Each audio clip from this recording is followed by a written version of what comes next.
Sveiki visi.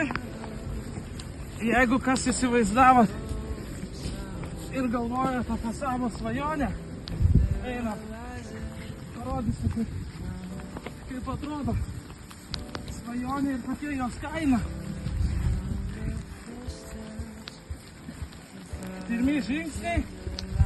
Lapkričio 2 diena. Pirmas sniegas. Ir pirmi darbai. O taip atrodo mūsų laimės kaina.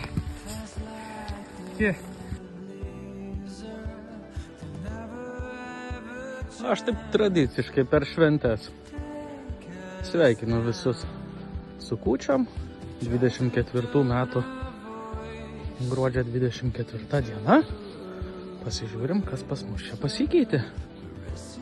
Pasikeitė tai, kad turim sujudintą žemę. Kažkada ten ir dar toli bus veja, kurią galėsim šienauti. Pažiūrim, kas čia dar geresnė. Čia krūmai biškį apsivalė. Turim pamatuką, ant kurio atsistos. Nedidelis pastatėlis. Čia pamatas visai neblogas dar. Mūsų stebuklingoji eglė. Ką čia turim? Turim truputėlį prisipildžiusio vandens. Šitą prūdą irgi šiek tiek platinsim tenai ir sutvarkysim šlaitą. Nameliukas.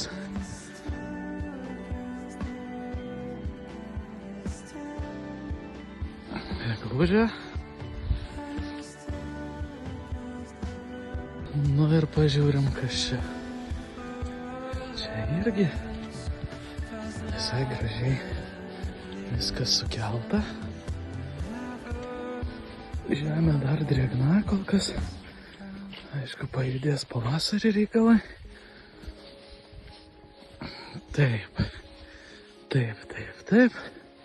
Čia mini miškelis. Taip, o dabar vizija yra tokia, kad štai toj nišoj turėsim kažką įdomaus.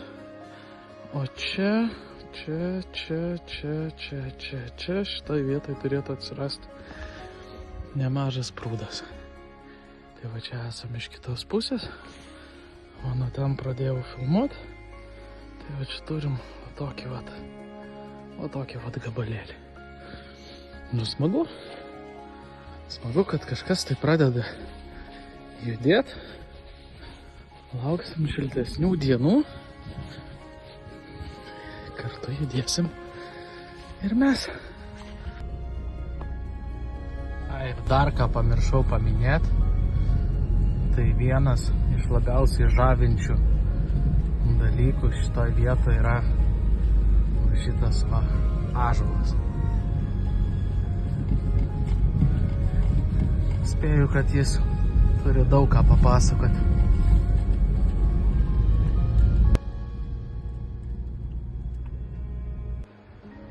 Šiandien tema tokia, kad nerodžiau jums dar va šito va kabutėse grožio.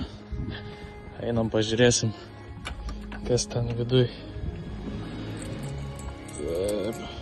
Čia turim bakūžį samanotą. Labą dieną šitiem namam.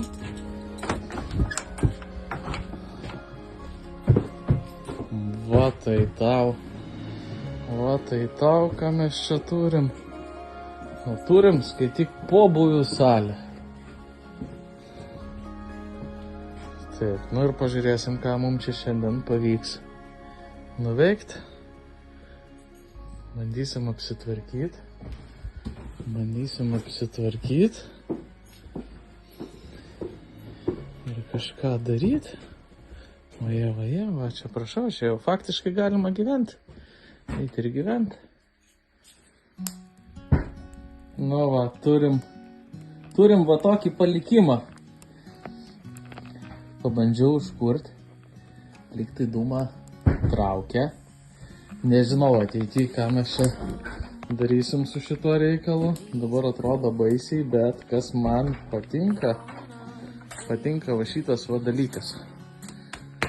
Šitas dalykas faktiškai pagal mano galvą dabar jau yra istorinis reikalas. Kadangi čia turim tikrą duonkepę. Ką mes su ją darysim? Labai norėčiau, aišku, aš ją atrestauruoti ir sutvarkyti. Bet kaip ten bus, nežinau. Trumpai apie savaitgalį. Einam papasakosiu, ką aš čia buvau sugalvojęs. Čia kai guli lovą ir svajoji. Ir kokia iš tikrųjų realybė. Realybė tokia, kad šitas nedega. Visi dūmai pradėjo skverbtis per kažkur tai čia. Žodžiu, užgesinom ir šilumą gavom tik tai iš va šito stačiamalkio. Su šito viskas ok. Ir šiandien jį kūrenau.